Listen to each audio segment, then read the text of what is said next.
l'honneur d'accueillir aujourd'hui le professeur Pascal Salin, qui va nous entretenir de la mondialisation et de la fracture numérique. Le problème de la fracture numérique est un problème qui est bien souvent évoqué, qui est à l'ordre du jour. Il est bien souvent considéré qu'à notre époque, l'accès aux techniques d'Internet, techniques informatiques, etc., est la clé du développement, par conséquent la clé de la prospérité.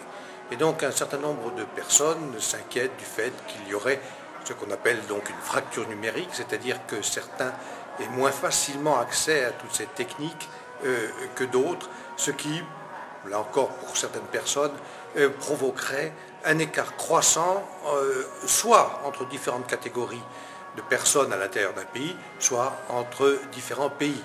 Les pauvres deviendraient de plus en plus pauvres, les riches deviendraient de plus en plus riches. Or, je crois qu'il faut, malgré tout, regarder cette question de manière plus avisée. Il faut peut-être d'abord avoir une vue plus optimiste des choses. Il est certain que les techniques modernes, les techniques de l'information, et en particulier Internet, sont, je crois, une chance considérable pour le développement des individus et des pays. Et nous sommes maintenant à une époque où il se passe cette chose extraordinaire que des petits producteurs ont à leur disposition le monde entier grâce à Internet et à un coût qui est très faible. Grâce à Internet, des personnes qui vivent dans des coins extrêmement retirés du monde ont accès à des services d'éducation, à des services de santé. Ils ont accès à toutes les bibliothèques du monde, à tous les journaux.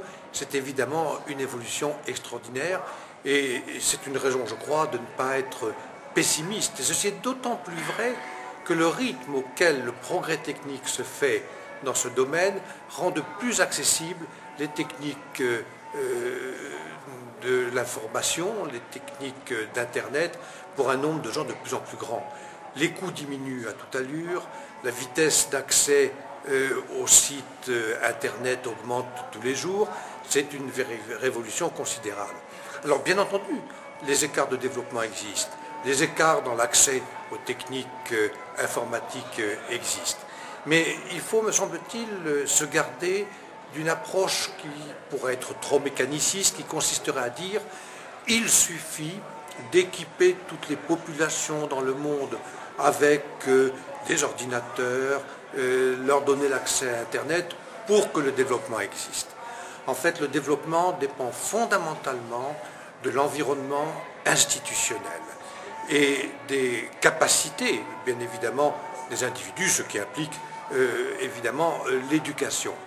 Donc il ne faut pas mettre la charrue avant les bœufs et considérer que l'on peut développer un pays tout simplement en installant de manière arbitraire un système informatique, en distribuant des ordinateurs ou en apprenant aux gens à utiliser les ordinateurs. On risque dans ce cas-là de faire les mêmes erreurs qu'on a faites dans le passé. Dans le passé, on considérait que la voie vers le développement, c'était l'industrie. Alors on s'est mis à construire des industries, à transférer des technologies, et cette approche a été une faillite. On le voit bien, les écarts de développement subsistent. Pour quelle raison ça a été une faillite? Ça a été une faillite parce qu'on a, par exemple, construit des usines sans se soucier du lien que cela pouvait avoir avec les êtres humains chargés finalement de les faire fonctionner. Ce que je veux dire par là, c'est que le développement, c'est d'abord une affaire humaine, ce n'est pas une affaire matérielle, ce n'est pas une affaire de technique. La technique, en quelque sorte, elle est seconde dans le processus du développement.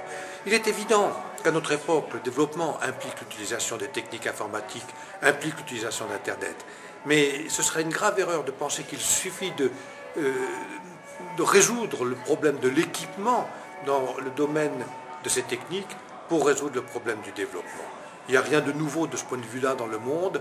Depuis toujours, on peut dire que les sociétés humaines ont été des sociétés d'information et le problème donc de l'accès à l'information s'est toujours posé, mais il n'est pas uniquement un problème technique, il est d'abord un problème institutionnel et humain.